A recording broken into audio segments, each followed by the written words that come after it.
بسم الله الرحمن الرحيم. سيدتي وسادتي اعزائنا مشاهدي قناتكم، نلتقي معكم اليوم في حلقه جديده من برنامج جوله معنا. وضيف هذه الحلقه والاستاذ عادل بدر شاهين، عضو مجلس المحل المحافظه الغربيه وعضو حزب الوفد في المحله الكبرى ومرشح مجلس الشعب عمان. نبدا الان صديق يوسف مسعد يوسف بتقديم هذا الضيف العظيم. استاذ عادل، احنا سعداء جدا بتشريفك لنا برنامج هؤلاء معنا، ويسعدنا تواجدك معنا. وفي البدايه نحب نتعرف على حضرتك.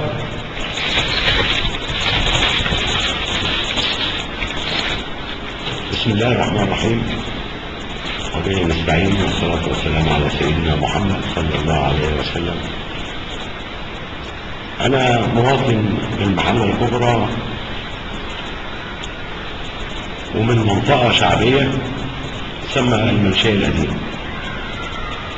عامل من عمال غزل المحلة، لكن حبي للعمل السياسي طغى علي من بعد ما جيت من السفر للخارج ومعاشرتي للإخوة العرب. نزلت إخواني العمال محتاجين فعلا إن واحد يتكلم بصوتهم، واحد يطلع باسمهم ويتكلم.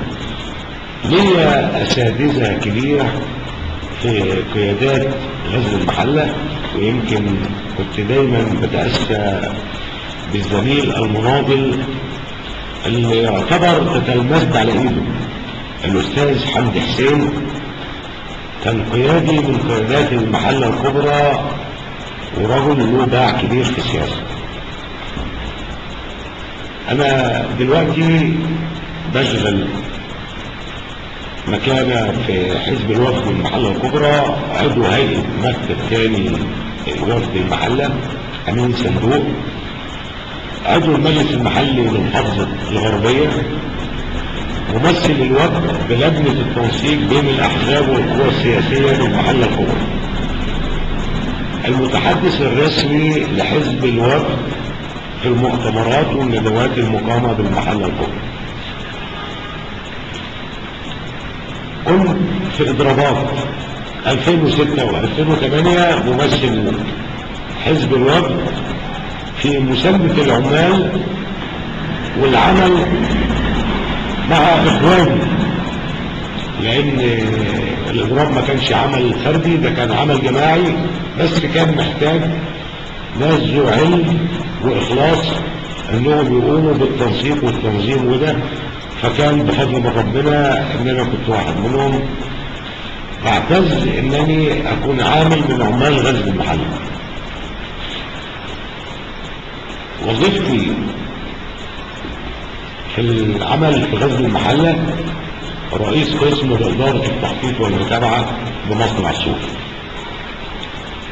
نشاطي الحزبي رئيس لجنة المتابعة واتخاذ القرار باللجنة العمالية للوفد بمحافظة الغربية. حاصل على دورة المشاركة البحثية لقانون العمل الموحد بكلية الحقوق بجامعة طنطا. حاصل على دورة المشاركة البحثية بمركز الإعلام بالغربية ترشيد الفاقد في صناعة الغزل والنسيج. من أبناء مدينة المحلة الكبرى، وأعتز أنني من أبناء هذه المدينة الحرة. نشاطي كعضو مجلس محل المحافظة أني أنشأت مقر في الوحدة المحلية اللي هي تابعة للدائرة السادسة الخاصة بانتخابات مدينة المحلة. ونشاطي في المحلة من خلال المقر بحزب الوفد والالتقاء بأصحاب المشاكل وبالجماهير وأصحاب الاقتراحات اللي الواحد يتفهمها ويمشي على النمط بتاعها. بفضل الله أنشأت مقر خاص لتحفيظ القرآن لأبناء أعرف منطقة شعبية بمدينة المحلة الكبرى، وتشمل منطقة سوق اللبن، منطقة المحبوب، منطقة التوبة. والحمد لله وادعو الله سبحانه وتعالى أن نكون من الرجال الذين يعملون في صمت ويؤدون واجبهم بكل دقة وأمانة وإخلاص لصالح الوطن والمواطن. ده تعريف طويل، بس طبعا يعني أتمنى برضك أن إخواني يعرفوا مين هو عادل شاهين. طبعا سعداء جدا استاذ عادل بالسيره الذاتيه بتاعت حضرتك، ويسعدنا ان تواجدك معنا في برنامج هؤلاء معنا الخاص بقناه صوتنا لمتحدي الاعاقه. استاذ عادل، المعاقين من نسيج الامه، ما رايك في كيفيه تفعيل دور المعاقين ودمجهم في المجتمع؟ المعاقين يعني كرأيي الخاص فأشرف مكانه في المجتمع، ناس ما أذنبوش. أنا اتولدت إنسان سوي، هو اتولد عنده إعاقة، نشأنا إحنا الاثنين. الراجل اللي عنده الإعاقة دوت ما يقسش،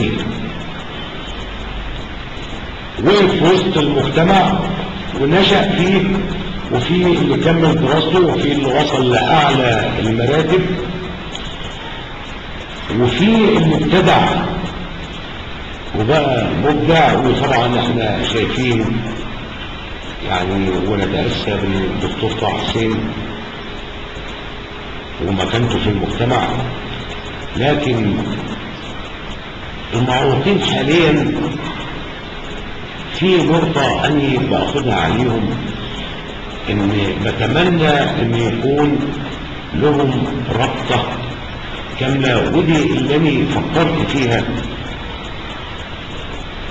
إنني أعمل في مقر حزب الوفد بمدينة المحلة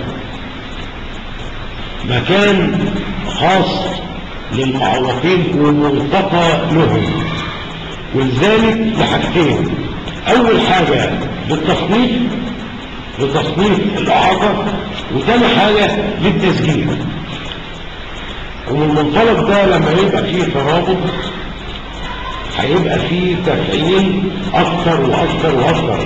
ده رأيي الخاص، وده اللي أنا بحاول جاهدا إنني أقوم بالعمل ده، والحمد لله بفضل من الله إن لقيت له تجاوب، بس مش بالسرعة اللي كان الواحد يأمل فيها. المعوقين مكانهم في المجتمع محفوظ، بس هي الفكرة اللي ناقصة ان هو عملية ترابط وتجانس الكل كجماعة، مش كأفراد محدودة والباقي يبقى هو متروك. ده رأيي في التفعيل، ان لازم يكون اول حاجة الترابط للكل.